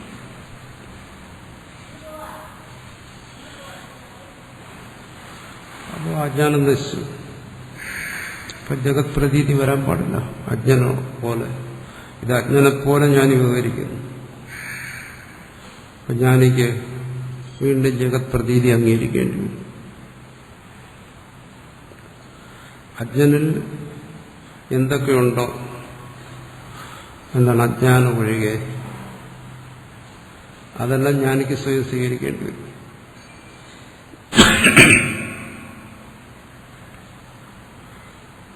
ജ്ഞാനത്തെ എന്തുകൊണ്ട് സ്വീകരിക്കുന്നില്ല? കാരണം ആ ജ്ഞാനമാണ് അജ്ഞാനത്തെ നശിപ്പിച്ചത്. അതുകൊണ്ട് അജ്ഞാനത്തെ സ്വീകരിക്കുന്നില്ല. ആ ജ്ഞാനമാണ് ശിഷ്യനെ ഉപദേശിക്കുന്നത്. തന്നിലുള്ള ആ ഭേദബുദ്ധിയെ നശിപ്പിച്ച ആ ജ്ഞാനം ഉപദേശിക്കുന്നു. എങ്ങനെ? ഈ ഭേദത്തെ ആശ്രയിച്ചുകൊണ്ട്. എപ്പോഴും അദ്വൈത ജ്ഞാനത്തെ ഉപദേശിക്കുന്നത് ദ്വൈത ജ്ഞാനത്തെ ആശ്രയിച്ചുകൊണ്ടാണ്. അത് സത്യമാണ്. ദ്വൈത പ്രപഞ്ചത്തെ ആശ്രയിച്ചുകൊണ്ടാണ്. ഇല്ലെങ്കിൽ മുമ്പ് പറഞ്ഞ വ്യാഘാത ദോഷം. അജ്ഞാനം ആണ് ഈ ദ്വൈതത്തിന് ഹേതു. ആ ജ്ഞാനം നശിച്ചതിന് ശേഷവും ഈ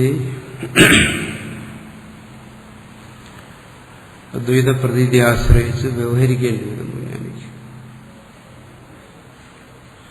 ഭ്രാന്തിയാണെങ്കിൽ അങ്ങനെ സംഭവിക്കാൻ പാടില്ല. എന്തുകൊണ്ട്? ഭ്രാന്തി നശിച്ചതിന് ശേഷം അവിടെ പ്രതീതി. അതാണ് രജ്ജുസർപ്പം. അവിടുത്തെ പ്രതീതി ഭ്രാന്തിജന്യമാണ്. സർപ്പപ്രതീതി. ഭ്രാന്തി നശിച്ചപ്പോൾ ആ പ്രതീതിയും പോയി.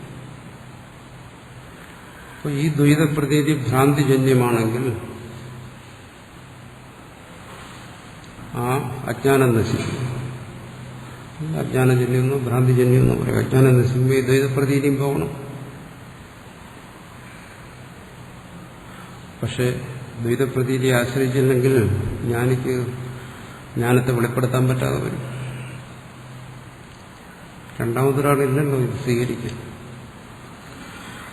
പറയുന്നു ഒരിക്കലും അജ്ഞാനം, ഭ്രാന്തി തുടങ്ങിയ കാര്യങ്ങളെ കേവലം ദൃഷ്ടാന്തത്തെ മാത്രം ആശ്രയിച്ച് മനസ്സിലാക്കരുത്. പിന്നെ എന്തിനു മനസ്സിലാക്കണം? ദൃഷ്ടാന്തം എന്ന് പറയുന്നത് എപ്പോഴും സ്വാനുഭവത്തെ സാധൂകരിക്കാൻ വേണ്ടി മാത്രമാണ്. ഇത് സ്വാനുഭവത്തെ ആശ്രയിച്ച് മനസ്സിലാക്കണം. ഉദാഹരണത്തെ ആശ്രയിച്ചല്ല മനസ്സിലാക്കേണ്ടത്. സ്വാനുഭവം എന്താണ്? തത്വജ്ഞന്റെ ശബ്ദസ്പർശരൂപരസഗന്ധങ്ങളെല്ലാം മുമ്പിലുണ്ട്. അജ്ഞാനനാശം സംഭവിച്ചു, ശിഷ്യനും മുമ്പിലുണ്ട്. ദ്വൈതം തന്റെ മുമ്പിലുണ്ട്. പക്ഷെ എന്തുകൊണ്ട് അജ്ഞാനനാശം കൊണ്ട് ഇത് മാറിയില്ല? മാറണമെന്ന് നിയമമില്ല. അതുകൊണ്ട് നമുക്ക് അങ്ങനെ ഒരു കൽപ്പനയാണ്. എന്താണ്? പിന്നെ ഇങ്ങനെ ഒരു ദ്വൈത പ്രതീതി ഉണ്ടാകാൻ പാടില്ല. എന്തടിസ്ഥാനത്തിലാണ് അത് കൽപ്പിച്ചത്? സർപ്പപ്രതീതി കണ്ടിട്ട്. പക്ഷെ അങ്ങനെ ഒരു നിയമമില്ല. ഭ്രാന്തി മാറിയാൽ ചിലത് പ്രതീതി മാറും. അതാണ്. പിന്നെ അജ്ഞാനപ്രതീതിയില്ല. ജ്ഞാനം കൊണ്ട്. കാരണം അജ്ഞാനമില്ലാത്തതാണ്. ഇല്ലാത്തത് പോയി. ഇല്ലാത്തതെന്തുകൊണ്ട് പോയി? ഇല്ലാത്തതുണ്ടെന്ന് ഭ്രമിച്ചതുകൊണ്ട്. അത് ഭ്രമമാണെന്ന് അറിയുന്നത് തന്നെ അതിന്റെ പോക്ക്. അങ്ങനെ വേറെ പോക്കൊന്നുമില്ല.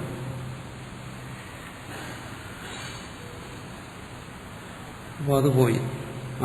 അതിന് ഉദാഹരണമായി രജ്ജുസർപ്പം. പക്ഷെ ഈ വ്യവഹാരം അതിന് മറ്റൊരു സ്ഥലം നോക്കുക. അതാണ് ദിഗ്ഭ്രമം. അജ്ഞാനകാര്യമാണ് ഭേദം. അജ്ഞാനം നശിച്ചതിന് ശേഷവും ആ ഭേദം നിൽക്കുന്നു. അതിനാണ് ദിഗ്ഭ്രമത്തിന് ഉദാഹരണം പറയുന്നത്. അജ്ഞാനം നശിച്ചതിന് ശേഷവും മനസ്സിലൂടെയും ഇന്ദ്രിയങ്ങളിലൂടെയും എല്ലാം ഗ്രഹിച്ചുകൊണ്ടിരിക്കുന്ന ഭേദത്തെ തന്നെ തത്വജ്ഞാനം.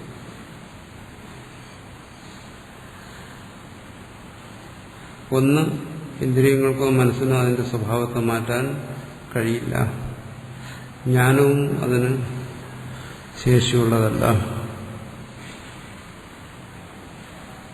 അതിന്റെ സ്വഭാവം അതായിരിക്കും. ഒന്ന്, ജ്ഞാനത്തിന് അതിനെ മാറ്റാൻ കഴിയില്ല. മറ്റൊന്ന്, വസ്തുവിന്റെ സ്വഭാവം അതങ്ങനെ തന്നെ പോകും. ജ്ഞാനത്തിന് അതിനെ മാറ്റാൻ കഴിയത്തില്ല. രണ്ട്, ജ്ഞാനത്തിന്റെ ജോലി എന്ന് പറയുന്ന അജ്ഞാനത്തെ നശിപ്പിക്കുക. അത് മാത്രമാണ്. മറ്റൊന്നും ജ്ഞാനത്തിന്റെ ജോലിയില്ല. ഇനി മൂന്നാമതൊരു കാര്യം, ഈ പറയുന്ന സത്ത് അല്ലെങ്കിൽ ഏകത്വം, അത് മനസ്സിനോ ഇന്ദ്രിയങ്ങൾക്കോ വിഷയമല്ല. മനസ്സിനും ഇന്ദ്രിയങ്ങൾക്കോ എന്താ ചെയ്യാൻ പറ്റിയത്? അതിന്റെ വിഷയത്തെ ഗ്രഹിക്കുക. അതിലതിന് കഴിയും. അത് പ്രവർത്തിക്കുന്നിടത്തോളം കാലം. അപ്പൊ തത്വജ്ഞാനിയിൽ മനസ്സും ഇന്ദ്രിയങ്ങളും പ്രവർത്തിക്കുന്നിടത്തോളം കാലം അത് അതിന്റെ ജോലി ചെയ്യും. അതിന്റെ വിഷയമായ ഭേദത്തെ അത് ഗ്രഹിച്ചുകൊണ്ടിരിക്കുന്നു. ഭ്രാന്തി മാറിയതിനു ശേഷവും വീണ്ടും ഈ ഭേദത്തെ ഗ്രഹിക്കാതെ സംഭവിക്കാമോ? എന്നാണ് ദിഗ്ഭ്രമം. അവിടെ ഭ്രാന്തി മാറിയതിനു ശേഷവും ഭേദത്തെ ഗ്രഹിച്ചുകൊണ്ടിരിക്കുന്നു. അജ്ഞാനം നശിച്ചതിന് ശേഷവും ഭേദത്തെ ഗ്രഹിച്ചുകൊണ്ടിരിക്കുന്നു. എന്നാൽ പിന്നെ ജ്ഞാനിയും അജ്ഞാനിയും തമ്മിൽ എന്താ വ്യത്യാസം? വ്യത്യാസമുണ്ട്. അജ്ഞാനം നശിക്കാതെ ഭേദത്തെ ഗ്രഹിച്ചുകൊണ്ടിരിക്കുന്നു. ജ്ഞാനി അജ്ഞാനം നശിച്ചിട്ടും ആ ഭേദത്തെ ഗ്രഹിച്ചുകൊണ്ടിരിക്കുന്നു. പിന്നെ രണ്ടും തമ്മിൽ എന്താ വ്യത്യാസമുണ്ട്. അതെന്താണ്? തസ്യതാവദേവ ചിരം യാവന്ന വിമോക്ഷി ഈ ശരീരപാദം വരെ തത്വജ്ഞാനി ഈ ഭേദത്തെ ഗ്രഹിച്ചുകൊണ്ടിരിക്കും. ഗുരുശിഷ്യഭേദത്തെ, ശാസ്ത്രഭേദത്തെ, ലോകഭേദത്തെ അല്ല, ശരീരപാദം വരെ മാത്രം. ആ ശരീരപാദത്തിന് ശേഷം ഗ്രഹിക്കുന്നില്ല. അജ്ഞൻ അങ്ങനെയല്ല, ഇതിങ്ങനെ തുറന്നുകൊണ്ടേയിരിക്കുന്നു, അനാദി അനന്തമായി ഇതിങ്ങനെ തുറന്നുകൊണ്ടേയിരിക്കുന്നു. അജ്ഞനിൽ സംസാരം തുറന്നുകൊണ്ടേയിരിക്കുന്നു. തത്വജ്ഞാനിയിൽ ശരീരപാദത്തോടുകൂടി ആണ് തസ്യ താവദേവ ചിരം ചാന്തോക്യത്തെ വിശദീകരിച്ചു. അതുകൊണ്ട് ചില ആചാര്യന്മാർ പറയും, അതാണ് മുക്തി എന്ന് പറയുന്നത് ശരിക്കും ഈ ശരീരനാശം കൊണ്ടേ സംഭവിക്കും. അതുവരെ ഇതിനെ പൂർണ്ണമായി മുക്തിയെന്ന് വിളിക്കാൻ വയ്യ. എന്തുകൊണ്ട്? ഏതൊരു അജ്ഞാനം കാര്യമായിട്ടാണോ ഈ ഭേദം പ്രതീതമാകുന്നത്, അത് ആ തത്വജ്ഞാനത്തിൽ അജ്ഞാനം ഇല്ലാതായിട്ടും വീണ്ടും ഈ ഭേദം പ്രതീതമാകുന്നു. എന്തുകൊണ്ടങ്ങനെ സംഭവിക്കുന്നു? അതിന് പറയുന്നത് ഈ തത്വജ്ഞാനം ഉണ്ടായത് ഇതിനെ ആശ്രയിച്ചിട്ടാണ്. ഇതിനെ ആശ്രയിച്ചിട്ടാണ് ഉണ്ടായത്. ഈ ശരീരം, മനസ്സ്, ബുദ്ധി, ഈ പ്രപഞ്ച ദ്വൈത വ്യവഹാരത്തിലെ ഗുരു, ശിഷ്യൻ, കർമ്മം, ജ്ഞാനം, യോഗം, എന്തൊക്കെയുണ്ടോ അതെല്ലാം ഇതെല്ലാം ആശ്രയിച്ചിട്ടാണ് ഉണ്ടായത്. അതുകൊണ്ട് ആ ജ്ഞാനത്തിന് ഇതിനെ ഇല്ലാതാക്കാൻ പറ്റുന്നില്ല. അതിന് ശരീരപാദം വരെ എന്ന് പറയുന്നു. അതുവരെ ഇതിങ്ങനെ തുറന്നുകൊണ്ടിരിക്കും. ജ്ഞാനത്തോടൊപ്പം തന്നെ തുറന്നുകൊണ്ടിരിക്കും. ശരീരം പതിക്കുന്നത് പിന്നെ അത് ഇതിനൊരു നിയമമുണ്ട്. പ്രപഞ്ചത്തെ സംബന്ധിച്ചുള്ള ഈശ്വരന്റെ നിയമം. അതാണ് പ്രാരബ്ധം എന്ന് പറയുന്നു. ഈ ശരീരം ഇങ്ങനെ ഉണ്ടാകണം, ഇങ്ങനെ നിലനിൽക്കണം, ഇങ്ങനെ നശിക്കണം. അതെന്താ? അത് ഈ ജീവന്റെ അല്പബുദ്ധിക്ക് വിഷയമാകുന്ന കാര്യമില്ല. മനസ്സാപ്യചിന്യ രചനാരൂപസ്യ വിഷയം പറയും. മനസ്സുകൊണ്ടൊന്നും ചിന്തിക്കാൻ കഴിയാന്നുള്ള കാര്യങ്ങളല്ല. അതൊരണുവിന്റെ രഹസ്യം പോലും മനുഷ്യന് പിടികിട്ടത്തില്ല. അപ്പൊ അവന്റെ ബുദ്ധി കൊണ്ട് ഇതെല്ലാം മനസ്സിലാക്കാൻ ശ്രമിച്ചാൽ സാധ്യമല്ല. ജഗത്ത് രചന വൈചിത്ര്യം ബുദ്ധിക്ക് മനസ്സിലാകത്തില്ല. അതിന്റെ ഭാഗമാണ് ഈ ശരീരത്തിന്റെ സ്ഥിതി, നാശമല്ല. അപ്പൊ അതനുസരിച്ച് നശിച്ചോളൂ. അതുകൊണ്ട് പറയുന്ന പ്രാരബ്ധം. അപ്പോൾ ഈ ജഗത് ഭേദപ്രതീതി അതങ്ങനെ നിലനിൽക്കുന്നു. പിന്നെ അജ്ഞനും തത്വജ്ഞാനിയും തമ്മിലുള്ള വ്യത്യാസങ്ങൾ ഒരുപാടെടുത്ത് പറയാൻ കഴിയും. കാരണം ജ്ഞാനം സഫലമാണ്, പ്രയോജനമാണ്. അന്ന് ഫലം മുക്തിയാണെന്ന് പറയുന്നു, ജീവൻ മുക്തിയാണെന്ന് പറയുന്നു, വിദേഹമുക്തിയാണെന്ന് പറയുന്നു. ഇതൊക്കെ നമുക്ക് ജ്ഞാനത്തിന്റെ ഫലമായിട്ട് പറയാം. അല്ലാതെ വ്യവഹാര ലോകമല്ല ജ്ഞാനത്തിന്റെ ഫലം. പറയുന്നില്ല, അത് ആനന്ദപ്രാപ്തിയാണ്, ദുഃഖനിവൃത്തിയാണ്, ഇതൊക്കെ പറയുന്നു. അപ്പോൾ ആനന്ദപ്രാപ്തി, ദുഃഖനിവൃത്തി പറയുന്നതെല്ലാം ആന്തരികമായ അനുഭവം.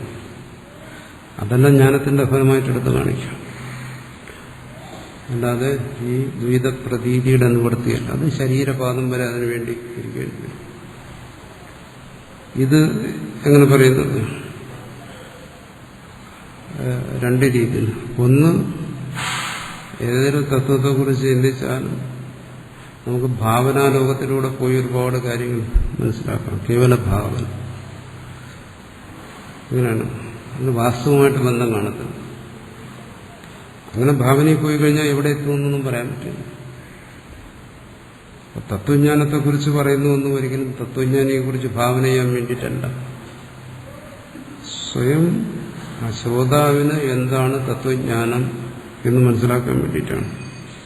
അപ്പൊ ശ്രോതാവിന് മനസ്സിലാക്കുന്ന തത്വജ്ഞാനം എന്ന് പറയുന്നത് എന്താ? സ്വ അനുഭവത്തിനോട് യോജിച്ച് പോകുന്നതായിരിക്കും. അതിന് വ്യാഘാത ദോഷം വരാൻ പാടില്ല. അപ്പൊ തത്വജ്ഞാനത്തെ സ്വ അനുഭവത്തിൽ ചിന്തിക്കുമ്പോൾ അവിടെ കൽപ്പനകൾക്കൊന്നും ഒരു സ്ഥാനമില്ല. താൻ എന്താ അനുഭവിക്കുന്നു? തത്വജ്ഞാനി പ്രപഞ്ചത്തെ തന്നെ അനുഭവിക്കുന്നു, അല്ല ബ്രഹ്മത്തെ അനുഭവിക്കുന്നില്ല. ബ്രഹ്മം അനുഭവിക്കാൻ കിട്ടുന്ന ഒരു കാര്യമില്ല. തത്വജ്ഞാനത്തിന് മുമ്പും അനുഭവിച്ചുകൊണ്ടിരുന്നത് ഈ പ്രപഞ്ചത്തെ തന്നെ. തത്വജ്ഞാനത്തിന് ശേഷവും ശരീരപാദം വരെ അനുഭവിക്കേണ്ട ഈ പ്രപഞ്ചത്തെ തന്നെ. ബ്രഹ്മത്തെ അനുഭവിക്കാൻ ചെന്നാൽ നല്ല തല്ല് കിട്ടും. എന്തുകൊണ്ട്? യഥോ വാചോ നിവർത്തന്തേ അപ്രാപ്യ മനസ്സാ സഹ അല്ലേ പറയുന്നത്. അതിനെ ആർക്കും വെച്ചിലാക്കാൻ പറ്റത്തില്ല. പിന്നെ അർത്ഥവാദപരമായിട്ട് പറയുമ്പോൾ പറയും സർവത്ര ബ്രഹ്മത്തെ കാണുന്നു. എന്താ അതിന്റെ അർത്ഥം? എന്താണ്? രൂപത്തെ കാണുന്നത് പോലെ കണ്ണുകൊണ്ട് ബ്രഹ്മത്തെ കാണുന്നു എന്നാണ്. അതല്ലല്ലോ പ്രതിബോധ വിദിതം. അതൊക്കെ പറയുമ്പോൾ നമ്മളത് വ്യാഖ്യാനിച്ചിട്ടുള്ളത്. അതുകൊണ്ട് ജ്ഞാനിയുടെ വ്യവഹാരത്തെ അംഗീകരിക്കണം. തത്വജ്ഞാനത്തിലൊരിക്കലും വ്യാഘാത ദോഷം വരാൻ പാടില്ല. പറയുന്നത് പിന്നെ താൻ തന്നെ നിഷേധിക്കുന്നതാണ് വ്യാഘാതം. അത് സംഭവിക്കാൻ പാടില്ല. അത് അനുഭവവിരുദ്ധമാകാൻ പാടില്ല. പിന്നെ ചിലരിങ്ങനെ ആലങ്കാരികമായിട്ട് പറയും, എന്താണ്, ഞാൻ ബ്രഹ്മത്തെ മാത്രമേ കാണുന്നുള്ളൂ, ഈശ്വരനെ മാത്രമേ കാണുന്നുള്ളൂ എന്ന് പറഞ്ഞാൽ അതിന്റെ ആ പറയുന്നതിന്റെ വാച്യാർത്ഥത്തെ സ്വീകരിക്കരുത്. താൻ കണ്ണുകൊണ്ട് ബ്രഹ്മത്തെ കാണുന്നു, ചെവി കൊണ്ട് കേൾക്കുന്നു എന്നുള്ള വാച്യാർത്ഥം എടുക്കരുത്. സർവാധാരമായിരിക്കുന്ന ഒരു സത്ത്, ആ സത്തിനെ ആശ്രയിച്ച് ശബ്ദസ്പർശ രൂപരസഗന്ധങ്ങളെല്ലാം നിലനിൽക്കുന്നു. അപ്പോൾ താൻ ഈ കണ്ടുകൊണ്ടിരിക്കുന്ന ശബ്ദസ്പർശാദികൾ, തന്റെ ഈ വ്യവഹാരം, ഇതിനെല്ലാം ആധാരമായിരിക്കുന്നത് വാക് മനോ ഗോചരമല്ലാത്ത സത്താണ് എന്ന് തന്നെയാണ് എന്റെ താല്പര്യം എന്ന ബോധം തനിക്കുണ്ട്. അതിനാണ് ആത്മബോധം എന്ന് പറയുന്നത്. അക്കാര്യത്തിൽ തനിക്ക് സംശയമില്ല. ഇതല്ലാതെ ഒരു തത്വജ്ഞാനം ഈ പറയുന്ന രീതി പറഞ്ഞു കഴിഞ്ഞാൽ അതിന് വ്യാഘാത ദോഷം വരും.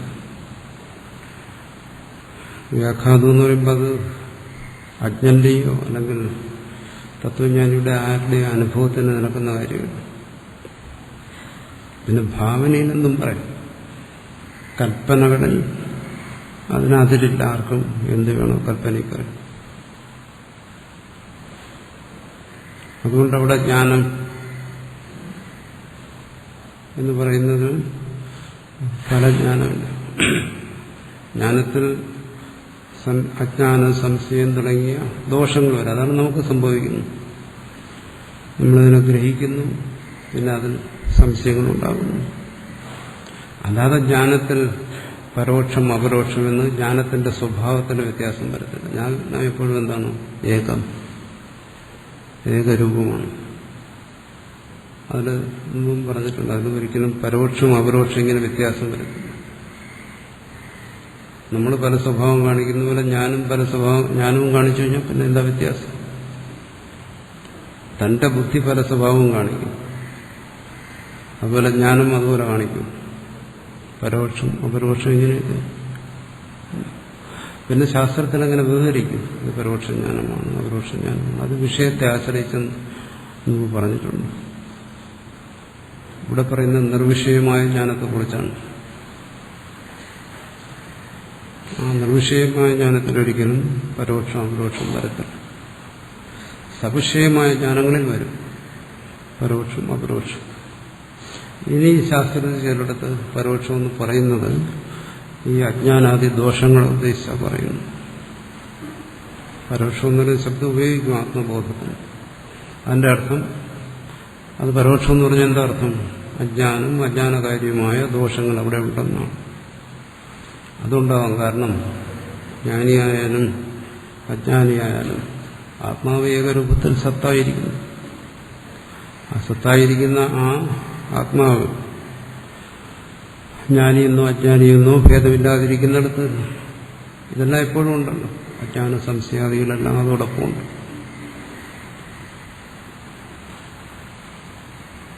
അതുകൊണ്ട് എന്താണ് ആത്മാവ്, തത്വജ്ഞാനി, അജ്ഞാനി, ഈ മൂന്ന് വിഷയങ്ങളും മുൻനിർത്തിയാണ് ചർച്ച ചെയ്യുന്നത്. അതിൽ ആത്മാവിൽ ദ്വൈതമില്ല, പ്രപഞ്ചമില്ല, പ്രപഞ്ച പ്രതീതിയില്ല. അത് എന്താണ് നിത്യമുക്തം. അജ്ഞനാണെങ്കിലോ പ്രപഞ്ചമുണ്ട്, അത് സത്യമാണ്, ഭേദം സത്യമാണ്. അജ്ഞൻ അതിനെ ആശ്രയിച്ച് വിവരിക്കുന്നു. അവന് ജനന മരണങ്ങളുണ്ട്, സംസാരമുണ്ട്, ബന്ധമുണ്ട്, മോക്ഷമുണ്ട്, എല്ലാം ഉണ്ട്. തത്വജ്ഞനെ സംബന്ധിച്ചാണെങ്കിലോ തത്വജ്ഞൻ അനേക ജന്മങ്ങൾക്കൊടുവിൽ ഒരു ജന്മത്തിൽ ഈ തത്വബോധം ഉണ്ടാകുന്നു. അങ്ങനെ തത്വബോധം ഉണ്ടായവനെ സംബന്ധിച്ചിടത്തോളം ആ തത്വബോധത്തിന് ശേഷം ആ ശരീരപാദം വരെ ആ തത്വബോധം അജ്ഞാനത്തെ നശിപ്പിച്ചെങ്കിലും പ്രപഞ്ച പ്രതീതിയും പ്രപഞ്ച വ്യവഹാരങ്ങളും എല്ലാം അജ്ഞന്റേതുപോലെ തുടരുന്നു. ഒരു വ്യത്യാസം മാത്രം, ആ തത്വജ്ഞാനം ഉണ്ടാകുന്നതിന് തടസ്സമായിരുന്ന രാഗദ്വേഷങ്ങൾ, കാമക്രോധങ്ങൾ, അഹന്ത തുടങ്ങിയ കാര്യങ്ങളെല്ലാം തത്വജ്ഞനിൽ ഇല്ലാതായി. അജ്ഞൻ അതൊന്നും ഇല്ലാതായിട്ടില്ല. കാരണം അജ്ഞൻ അതിനുവേണ്ടി സാധന ചെയ്തിട്ടില്ല. അജ്ഞന്റെ ചിത്തം വിക്ഷിപ്തമാണ്, മൂഢമാണ്, ഘോരമാണ്. തത്വജ്ഞൻ അനേക ജന്മങ്ങളുടെ സാധന കൊണ്ട് ചിത്തത്തിന്റെ ഈ ദോഷങ്ങളെല്ലാം മാറ്റിയിരിക്കുന്നു.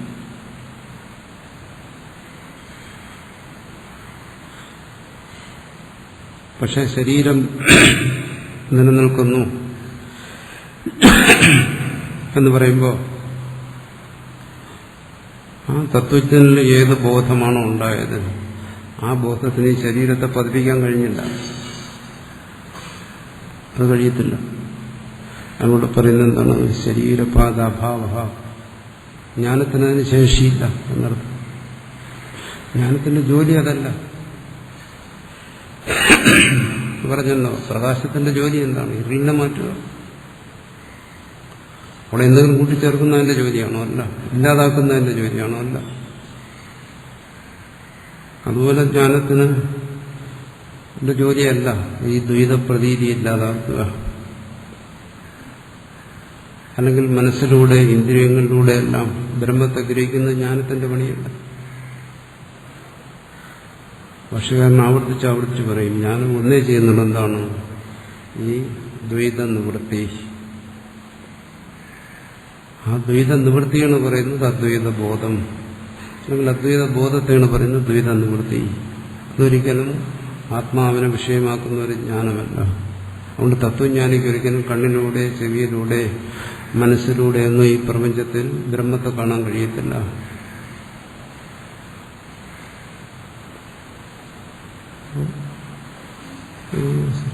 അത് ഇതുപോലെയുള്ള ദൃഷ്ടാന്തത്തിൽ പറയുന്നു. അത് സ്വർണത്തിന്റെ ഉദാഹരണം എടുത്താലും, ജലത്തിന്റെ ഉദാഹരണം എടുത്താലും, ദിഗ്ഭ്രമത്തിന്റെ ഉദാഹരണം എടുത്താലും എല്ലാം അവിടെ എല്ലാം പറയുന്നത് എന്താണ്? ആ ഒരു പ്രതീതി.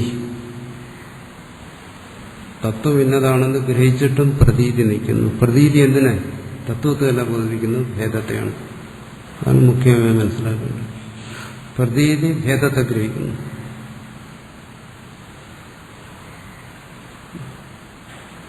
തത്വബോധം ആ ഭേദജ്ഞാനത്തെ, അതിന് അജ്ഞാനമൊന്നും പറയും, അതിനെ നിവർത്തിപ്പിക്കുന്നു. പക്ഷെ പ്രതീതിയിൽ ഭേദജ്ഞാനം നിലനിൽക്കുന്നു. അത് രണ്ടും ഒരേ സമയം സംഭവിക്കുന്നു. ജീവപര ഭേദം, അതിന് ആ ഭേദത്തെ അംഗീകരിച്ചിരുന്നു, അല്ലെങ്കിൽ അത് ഏകമാണെന്ന് അറിയുന്നില്ല, രണ്ടായാലും ശരി, അതിനെ ആ ജ്ഞാനം നിവർത്തിപ്പിച്ചു. പക്ഷെ ബാഹ്യമായി ഈ ഭേദം നിലനിൽക്കുന്നു. അപ്പോൾ അജ്ഞനും ജ്ഞാനിയും തമ്മിൽ വരുന്ന വ്യത്യാസം ഇതാണ്, അന്ധക്കണ്ണ ശുദ്ധി. അതുകൊണ്ട് വരുന്ന ആനന്ദം, അതുകൊണ്ടാണ് ആനന്ദവും മറ്റും അനുഭവപ്പെടുന്നത്. അതെല്ലാം തത്വജ്ഞാനിയിൽ വിശേഷമായി കാണും, അജ്ഞാനിയിൽ അത് കാണുന്നില്ല. പിന്നെ അവസാനം ശരീരപാദത്തോടുകൂടി പിന്നീട് ശരീരം സ്വീകരിക്കുന്നതിനുള്ള നിമിത്തമായ അജ്ഞാനം അവിടെ ഇല്ല.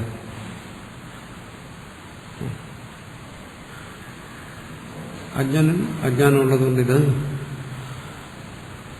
തുടരുന്നു. അപ്പോ അജ്ഞനെ സംബന്ധിച്ചിടത്തോളം വിപരീത ബുദ്ധി ഉണ്ടെന്ന് പറയുന്നു. എന്താണ്? ദേഹാത്മബുദ്ധിയും മറ്റും. അതാണ് വിപരീത ബുദ്ധി എന്ന് പറയുന്നത്.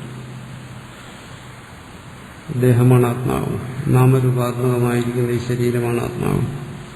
ആ ഒരു ബുദ്ധി തത്വജ്ഞനിൽ കാണുന്നില്ല. തത്വജ്ഞൻ എന്ത് ചെയ്യുന്നു? ആത്മാവിനെ സർവാത്മാവായി ഗ്രഹിക്കുന്നു, സർവസ്വരൂപമായിരിക്കുന്നു, അതാണ് അങ്ങനെ ഗ്രഹിക്കുന്നു. അപ്പൊ വിപരീത ബുദ്ധി അവിടെയില്ല. അതാണ് സമ്യജ്ഞാനമോപി ചെയ്ത് പൂർവ്വത് വിപരീത പ്രത്യുത്പത്തി. വീണ്ടും വിപരീത പ്രത്യം അത് സംഭവിക്കുന്നില്ല. ദേഹാത്മബുദ്ധി ഉൾപ്പെടെയുള്ള വിപരീത ബുദ്ധി അത് സംഭവിക്കുന്നില്ല. എന്ന് വെച്ചാൽ അജ്ഞന്റേത് പോലെ സംഭവിക്കുന്നില്ല.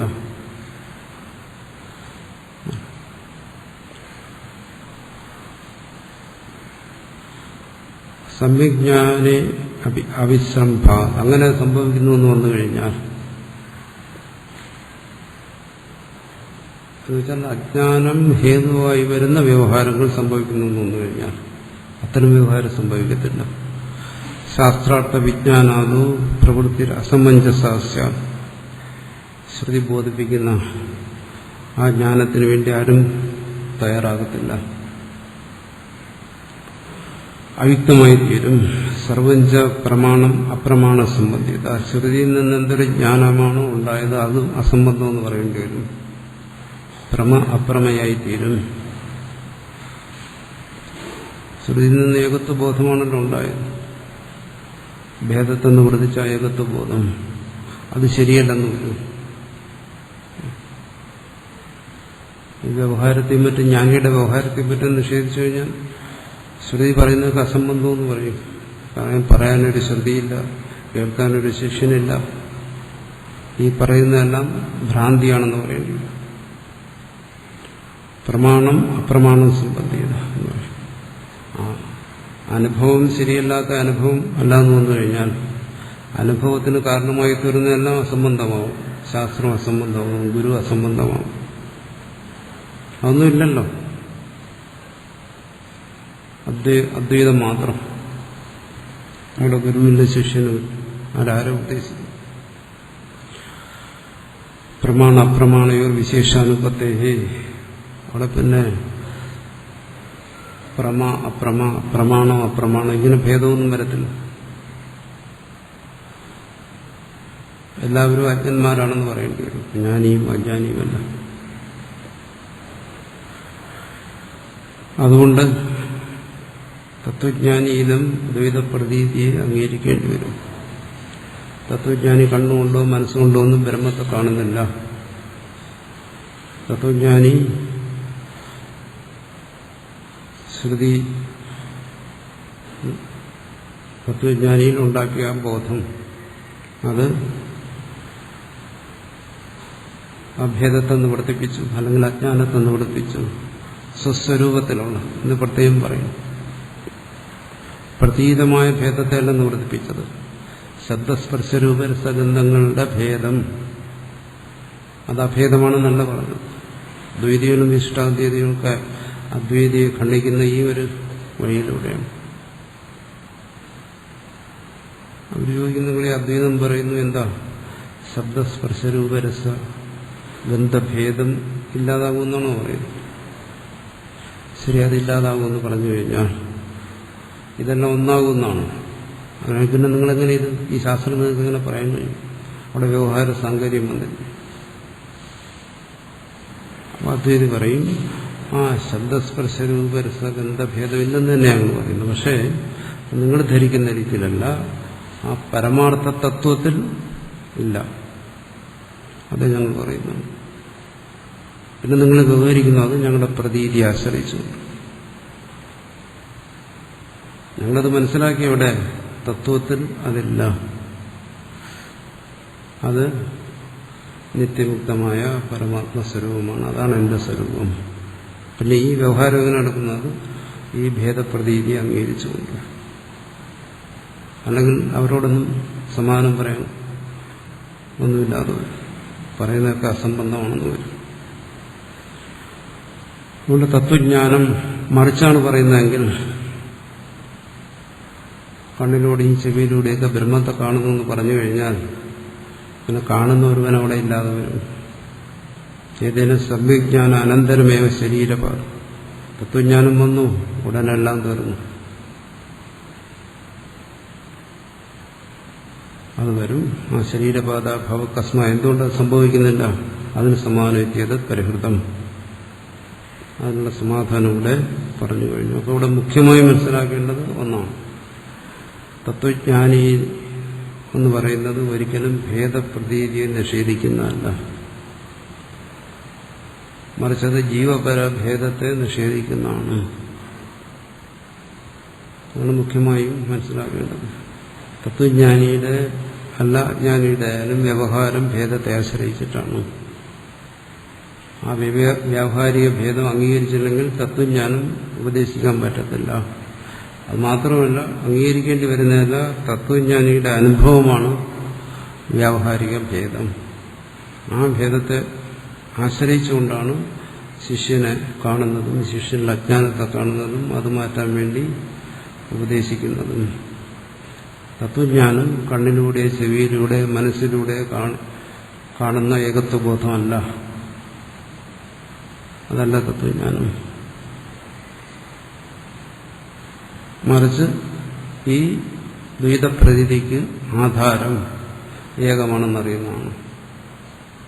ഈ ദ്വൈതപ്രതീതി സത്തിലാണ് എന്നറിയുന്നതാണ്. അവിടെ രണ്ടുമുണ്ട്. ഈ പ്രതീതമായ ഭേദവും പരമാർത്ഥത്തിലുള്ള അഭേദവും. ഇത് രണ്ടും അംഗീകരിച്ചാലേ തത്വജ്ഞാനം ഉപദേശിക്കാൻ പറ്റും. ഇല്ലെങ്കിൽ എന്ത് ചെയ്യണം? സുഖമായി കിടന്ന് ഉറങ്ങുക, ഒരു ശല്യമില്ല.